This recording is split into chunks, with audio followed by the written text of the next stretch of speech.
Olá, eu sou Miro Ribeiro, estou no Rio de Janeiro, na cidade de São Sebastião do Rio de Janeiro, e estamos abrindo a Porta da Capela, um projeto fantástico do meu amigo Vaniô, em Paris, na França, claro, para trazer as informações sobre a maior festa popular do mundo a céu aberto. Nós estamos falando da história do Carnaval do Rio de Janeiro.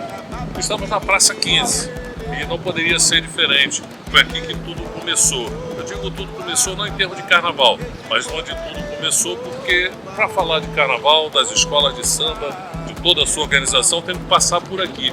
Então, na Praça 15 de Novembro, no cais, onde os negros africanos eram trazidos para cá, é onde eles chegavam e iam contando toda essa narrativa. Por quê? Porque através das suas exposições foram levados para o Carnaval, onde sofreram todo tipo de sorte, de humilhação, de castigo, de doenças, até que a burguesia falou mais alto e transferiram da Praça 15. Mas a partir da Praça 15, na cidade de São Sebastião do Rio de Janeiro, no estado do Rio de Janeiro, no Brasil, vamos contar a história da maior festa popular do mundo a céu aberto. Nosso carnaval é fantástico, mas passa pela escravidão, passa pelos cordões, passa pelas grandes sociedades, passa por outras organizações até chegarmos à grande praça de desfile, que é a Marquês de Sapucaí, o grande palco, o palco sagrado do Carnaval do Rio de Janeiro. Temos outras praças, vamos abordar primeiro a chegada desses companheiros que são responsáveis por todo esse legado deixado pelos negros africanos e meia religiões de matrizes africanas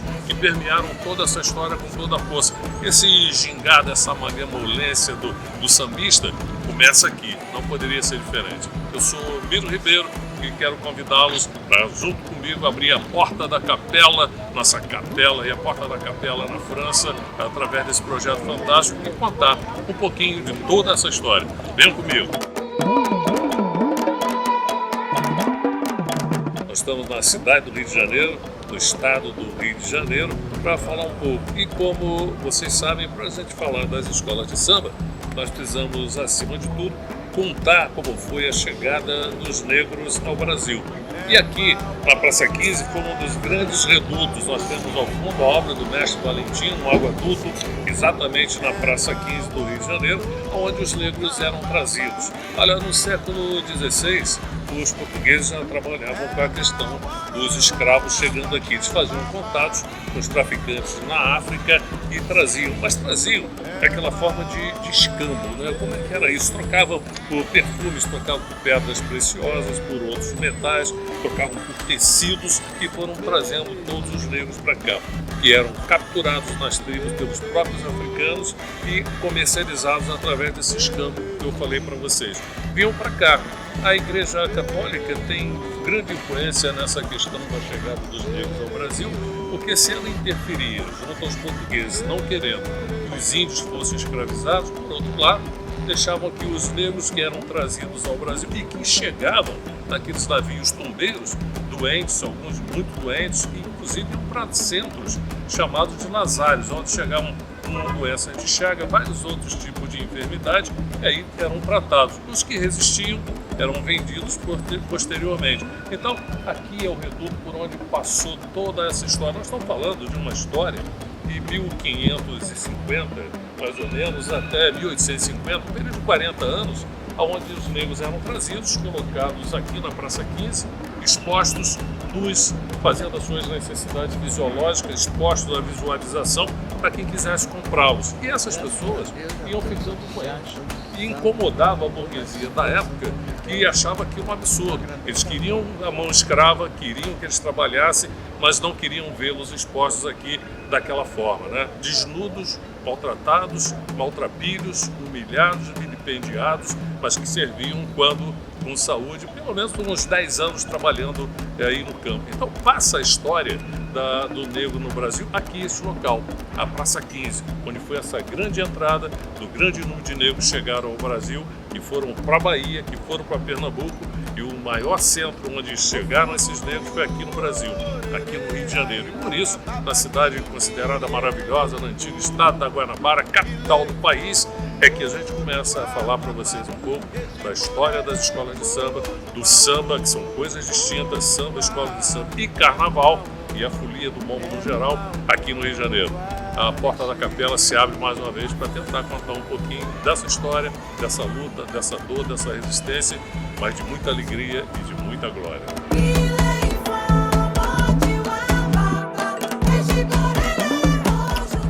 Salve, amigos da Porta da Capela.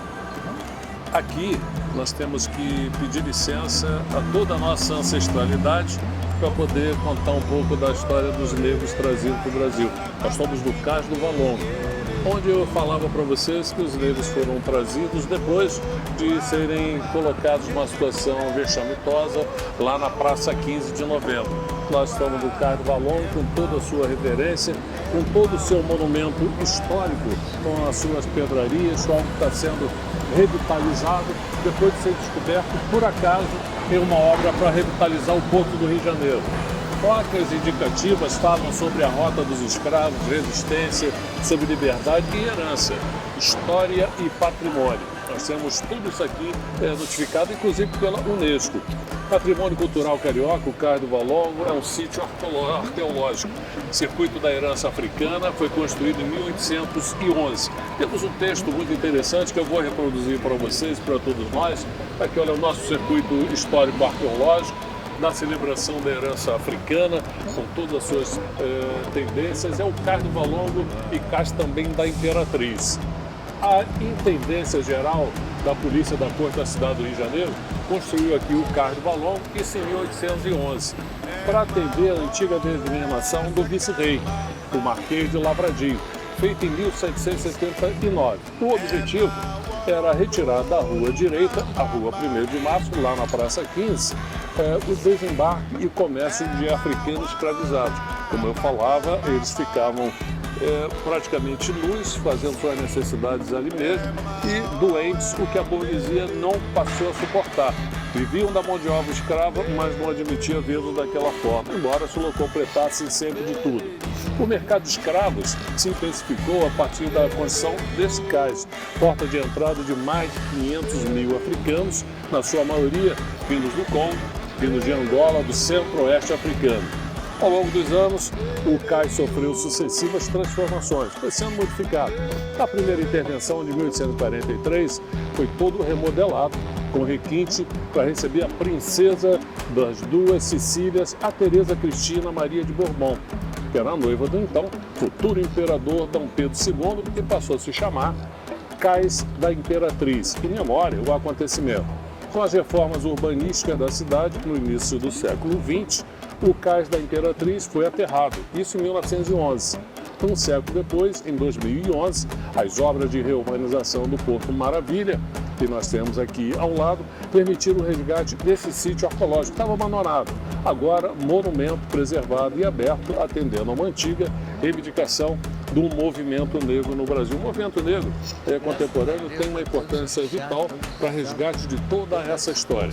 E a Prefeitura do Rio, por meio do Instituto Patrimônio da Humanidade do Porto Maravilha Cultural, criou o circuito histórico e arqueológico da celebração da herança africana, para valorizar o cais e também marcar a memória afro-brasileira. Esse circuito inclui aqui o Cais do Valongo, que é o Cais da Imperatriz, o Jardim Suspenso do Valongo, que aqui é um entorno, a Pedra do Sal, aqui à minha esquerda, e temos também o Largo do Depósito, Cemitério dos Pretos Novos e o Centro Cultural José Bonifácio.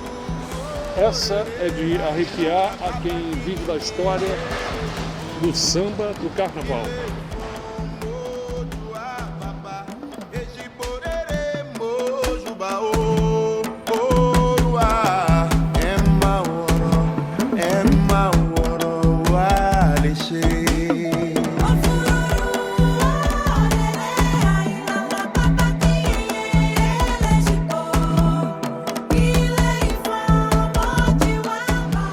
Praça Mauá, Praça 15, Valongo à minha direita. Nós estamos na rua Agemiro Bulcão, como diz a placa, bairro Saúde. A garotada fazendo uma festa do grupo escolar. aqui começa a Pedra do Sal. Nada mais importante do que começarmos essa história com a imagem de Zumbi dos Palmares. Aqui na Pedra do Sal é um reduto onde ruas, vielas, muitos casarios, vieram os imigrantes da Bahia, os escravos, alguns alforriados, e junto também com as casas onde tínhamos as tias rezadeiras, criaram todo um reduto. Esse reduto reunia toda essa nata desses negros africanos e passou-se a se chamar de uma pequena África, como se essa comunidade representasse todo aquele continente através dessa imigração dos escravos que já libertos faziam essa parte.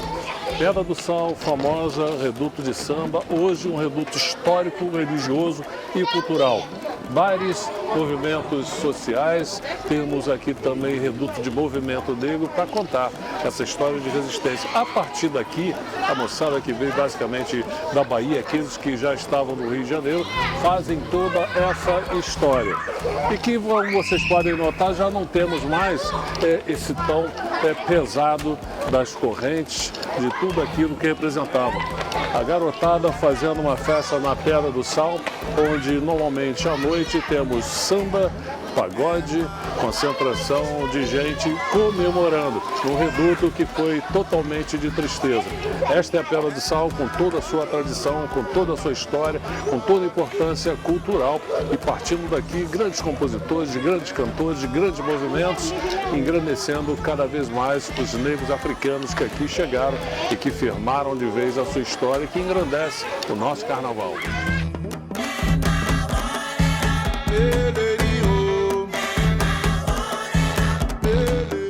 Olha, nós estamos na Pedra do Sal e dá maior importância encontrar a Dona Cléia, que é moradora aqui. E olha, morou aqui e conhece isso aqui. 80 anos. 80 anos, Dona Cléia. Eu tinha 8 anos quando eu morava aqui. Só morava numa casa dessa aqui? Nessa esses fundos aí toda ali. No final desse casario aqui. E como era isso aqui há 80 anos atrás? Olha, a mesma coisinha, não está nada mudado não. Tá até, entendeu? A mesma coisa, a pessoa matar saudade até aqui, né? Aqui na virada a gente ia para a escola, tinha uma padaria. Na praça tinha as festas de São João. Há quantas vezes meu pai mandava... Enfim, está quase a mesma coisa, não está nada mudado não. Agora, aqui a gente tem como reduto de resistência dos sambistas. Isso. Há 80 anos e se concentravam aqui. Não, esse tempo não tinha não. Não tinha ainda. Esse tempo não tinha nada de escola de samba aqui não. Agora nós éramos sambistas, né? E nós gostávamos de carnaval, o negócio fui criada com isso. Bom. Aí alugava a casa aí, vinha o pessoal, entendeu? Mas ainda não tinha, infelizmente, o negócio de carnaval que puxava até agora, né? Agora que é o fervo para valer. É moderno. Vontade de vir ver, porque eu gosto de carnaval, eu gosto, mas não deu. Hoje eu vim visitar depois de tantos anos. E trouxe uma amiga. Minha irmã. A irmã, trouxe a irmã, também morou aqui? Junto, Ah, o seu nome qual é? Rosa. Rosa. Olha, a gente fica muito feliz de estar podendo falar com as senhoras e contar um pouco da história. Feliz? Eu estou muito mais feliz de rever isso aqui, que só dá uma emoção tremenda, uma saudade terrível. E agora com toda essa repercussão de ser apenas um reduto de sambista, onde os negros vieram para cá e fizeram história. Se eu só quiser mandar um abraço para a moçada lá de Paris, da França, a escola de samba é a Porta da Capela, porque a Capela é um bairro. Então nós estamos abrindo a Porta da Capela, abrindo o samba do Rio de Janeiro. Então, se quiser para mandar um abraço lá, temos o nosso amigo Vaniô e Sarra. Vaninho e Sara. Olha, eu espero que seja lá tudo trijolim, porque aqui não está não. Mas vai ficar. Olha, um abraço, prazer ter encontrá-las aqui na Pedra do Sal. Um abraço para todos vocês, que vocês mandam samba no pé, como a gente manda aqui, tá entendendo? A escola de samba de lá vai funcionar. Eu com vocês aí quando eu puder, tá bom? Saúde. Grande abraço, obrigado, prazer conhecer. Sempre.